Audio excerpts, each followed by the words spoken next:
E aí eu vou falar um pouco para vocês da nossa visão e o que a gente tem visto de resultados no campo com relação à formulação de qualidade, né? Então, onde ela impacta no dia a dia de cada um de vocês? Primeiro, no operacional. Segundo, na efetividade de controle. E, por fim, na manutenção da produtividade. Então, no operacional, o que a gente tem visto, né, é que performances de alta de qualidade, né, elas trazem uma melhor performance na sua aplicação.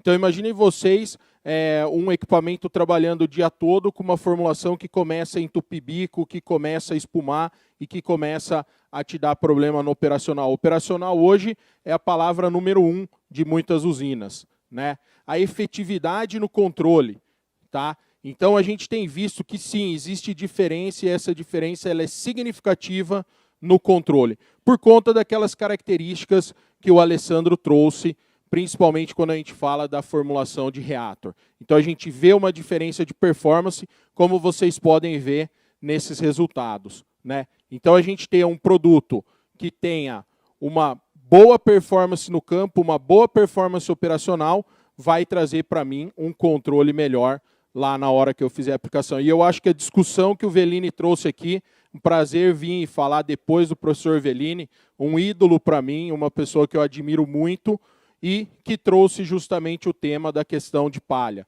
Então, quando a gente olha esse cenário, a gente vê, né, num cenário hoje de palha, num cenário hoje de muita seca, a gente vê efetivamente a diferença de controle.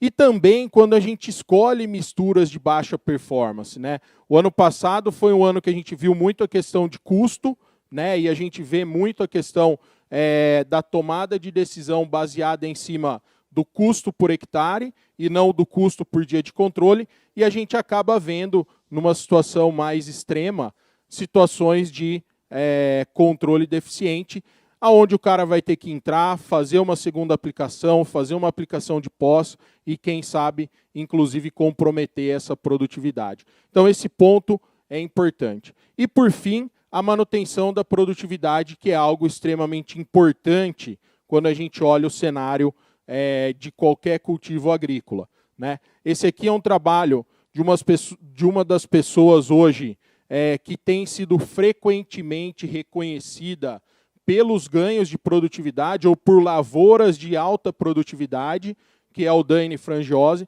Então, foi um trabalho conduzido lá por ele, que ele queria entender quais eram os impactos que os herbicidas podiam estar trazendo para a produtividade do canavial dele, né? E aí eu trago algumas coisas aqui, e um deles, né, um dos pontos importantes é o ponto da inovação, né? A gente ter uma abordagem diferente quando eu estou falando de fitotoxicidade, né? Porque muitas vezes a gente faz uma aplicação e espera isso trazer o resultado lá no final, lá na hora da colheita, né? Mas hoje existem tecnologias que permitem a gente identificar essa fito de uma maneira antecipada, né? E de uma maneira diferente que não só na percepção de cada um, né? Então, essa é uma tecnologia, a tecnologia de SPAD, do clorofilômetro, tá?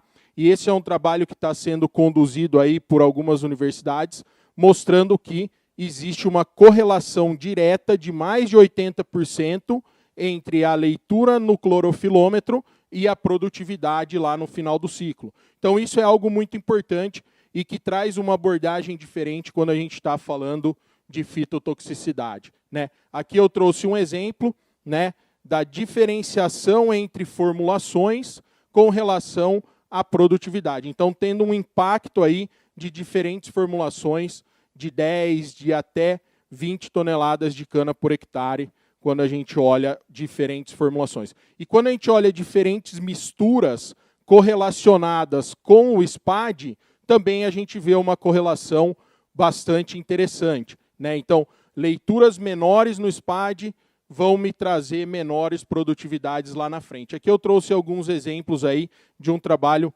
bastante robusto que foi conduzido pelo Dani, e eu acho que muitos de vocês já tiveram a oportunidade de ter essa discussão com ele. E quando a gente fala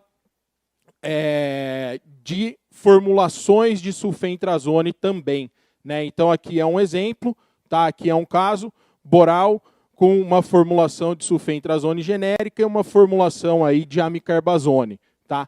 Então também, leituras menores quando a gente olha o SPAD, dando uma produtividade lá no final do ciclo menor. E por que a gente trouxe toda essa discussão, né, da produtividade?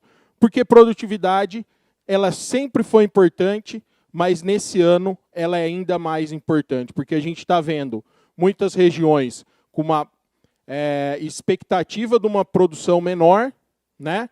E a gente está vendo preços que estão se sinalizando de maneira, está se sinalizando preços bastante expressivos.